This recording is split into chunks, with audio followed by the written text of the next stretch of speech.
Well, if you know anything about Kirby Smart, you know that he's always trying to get Georgia better. Make them as good as they can possibly be. They're always hunting. All of the sort of code words or the discussion that he talks about all the time. I want to revisit something that Kirby said, and he's correct about this. This isn't just coach speak. This was earlier in the year. He was talking about where the program was and what could sort of elevate them. If you just are tuning in, they did not win the national championship in 2023. He said, we've got to play better defensively than we did. We were number one in the country on third down, but we didn't create enough turnovers and we didn't stop the run well enough, which is actually the part I want to focus on. And he says then offensively we had to do the same thing. Everything in sports, perhaps in life, certainly in business, it's about margins. Okay, so what's your profit margin in your business? Are you a bank? Were you a newspaper and now you're a media outlet? Are you a pharmacy or a hospital? What's your profit margin? What is the amount of money that you have to make the rest to create a profit? How much do you need to get? And Georgia, their margin in run last year was not good enough. It was not good enough specifically against Alabama. Now, it wasn't just Alabama. It was not just Alabama, but it was, in that Missouri game, that showed you that Georgia wasn't where they wanted to be. This past season, they allowed 114 yards a game. Okay, they were number 18 in the country in run game. The season before, they were number 1. They allowed about 50 yards per game more. So 114 less 77. That's 37. I said 50. I was a public school kid in DeKalb County. You'll have to forgive me. That is a pretty big difference. I mean, that is a pretty large difference, and it's kind of hard to explain away a 48, almost a doubling of what you did. That's not going to work. And that is, if there's one thing that they really got to get right, it's that. I mean, because at some point you're not going to score. So think back, and I'll review the games. I'll just go with it right now, just on the fly. I'm going to go to Dawg Post. I'll put it on the screen. I'm going to go to Dawg Post. You can go to Dawg Post. You should go to Dawg Post. 2023, 48, 45, 24. Didn't score a lot there. 49, 27. Didn't score a lot there. 51, 37, 43. 30, 52, 38, 31, 24. You're not always going to hit 30. You're not always going to hit 30. And in the 2 games where they did not hit 30, they narrowly won against Auburn and they lost to Alabama. Had they beaten Alabama by allowing Alabama only to score 3 touchdowns, we would probably be talking about another national championship for Georgia. Probably be talking about that. Now they'd have to stop, Michigan or whoever else would have been left, but you got to be able to win both ways. You've got to be able to win both ways, and that's I remember in the early. I'm on a roll here now. I remember in the early part of Kirby's time at Georgia, people were, and I may have been one of them. I don't remember being one of these people, but it would be easy. It would not be disingenuous to think at the time. This was in probably 18, maybe. It would not be disingenuous to think this guy only wants to run it and play defense. Well, we know that's not true anymore. I mean, he wants to play defense, no question. That is not up for the debate. I mean, Kirby wants to play defense. He wants to allow 0 points. But all you have to do is look at the way they're scoring. I mean, I don't. The way in which they are piling up points, and this was the 17 team, okay? 31, 20, 42, 31, 41, 45, 40, 53, 42, 24. 17, so back-to-back, not so hot. 42, 38, and then, of course, 28, 54, and then 23. those are not as explosive as, let's just do 20 to 22 season, okay? 49, 33, 48, 39, 26, 42, 55, 42, 27 reigning with Tennessee. I tell you, they didn't play unbelievable against Mississippi State, and they scored 45 points. And then the weather was a real problem in Lexington, okay? This is not an excuse. These are explanations. It was a real issue, 16-6.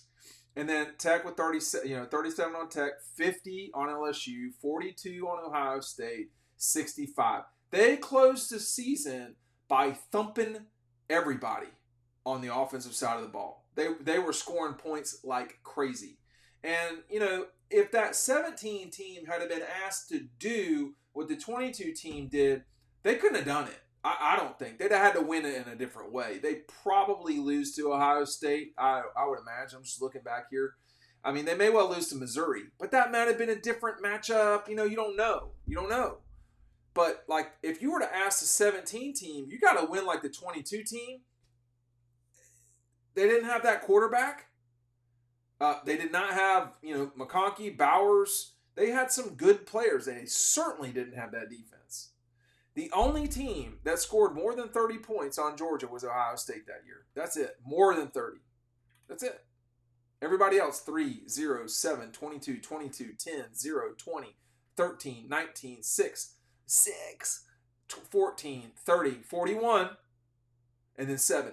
You know how many of these games people are not even scoring 10 points? The TCU game, the Kentucky game, the Vanderbilt game. I'm going too fast. The Oregon game, the Stanford game, the Carolina game, the Vanderbilt game, Kentucky, TCU.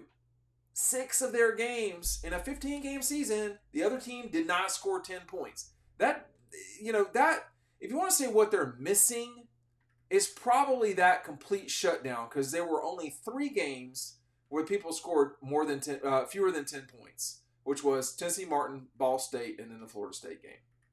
Now they held Tennessee to 10. They held Kentucky to 13, Carolina to 14. All that. It's not like they were missing stuff, but if this team wants to go forward in a big way, they will have to control the run game. You can win like Ohio State. You can just say, or like the Ohio State, you can say, oh, well, we're not really going to play defense. We're going to try, and we're going to have good players, but we're not as good at it as we are as offense, so we're going to lean on the offense. You got to be able to lean on both of them. You got to be able to lean on your kicker, your punter, everybody. It doesn't matter who it is. You've got to be able to lean on that person who's on the field. If that person is one of the 11 folks on the field, they got to perform their position, period. It's just what it is. And so, just because our assumption is that Georgia's offense is going to be really good, and that is my assumption, that does not mean that they can just be like, well, we're going to score 60 every game, or we're going to average 40-something. Yeah, you're going to average it because you're going to score 60 on TCU, but you're going to have to gut it out against Mizzou.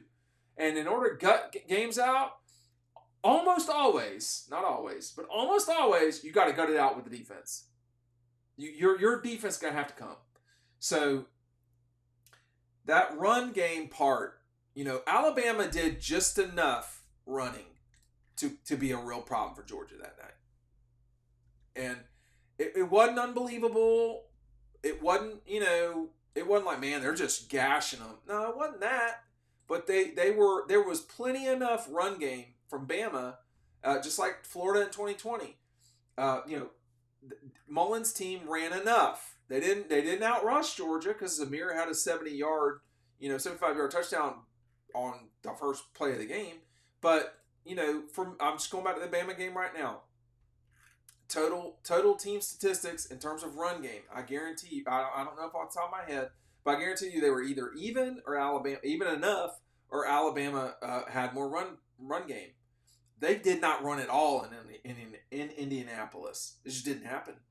They did not run at all. Georgia's back end has got to get better with these statistics. I'm sitting here waiting. It shouldn't take this long to do it. So Bama only allowed 78 yards rushing. Again, now that's not good enough either.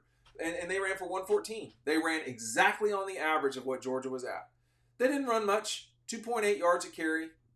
It's fine. Georgia had 3 rushing touchdowns. Alabama had 1. They gained 100. Now, they took a lot of losses. So they gained 163 yards rushing. That's pretty significant because they lost 50 yards with sacks and stuff like that. But it was enough, as they say. It was enough. And it wasn't that they couldn't stop them or anything like that. They didn't stop them enough, period. And, he's right. Now, I don't know how he does that because what they're returning over here is good. But it's not the 2022 team. It's certainly not the 2021 team. So they're going to have to figure out how with Stackhouse and Brinson and Ingram Dawkins and Williams and all that, they're going to have to figure out that their front is really good. Okay, they are. But are they historically good? They are not historically good.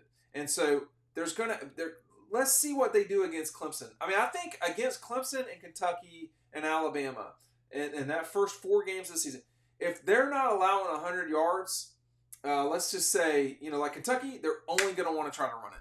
Like that's what Kentucky does. And UK this past season, they just got blitzed from the start, and it was just like kind of not a reasonable, explanation or expectation to say, oh, Kentucky, Kentucky gave them a bunch of trouble on the ground. That game was out of control from the start. So that's not a good example of kind of what happened, in that game. Kentucky just got blitzed. So, like Auburn ran for 219, a ton. Kentucky had 55 yards rushing. Missouri had 151. Junkins at Ole Miss, he powered them to almost 200 yards rushing. Georgia Tech had 205.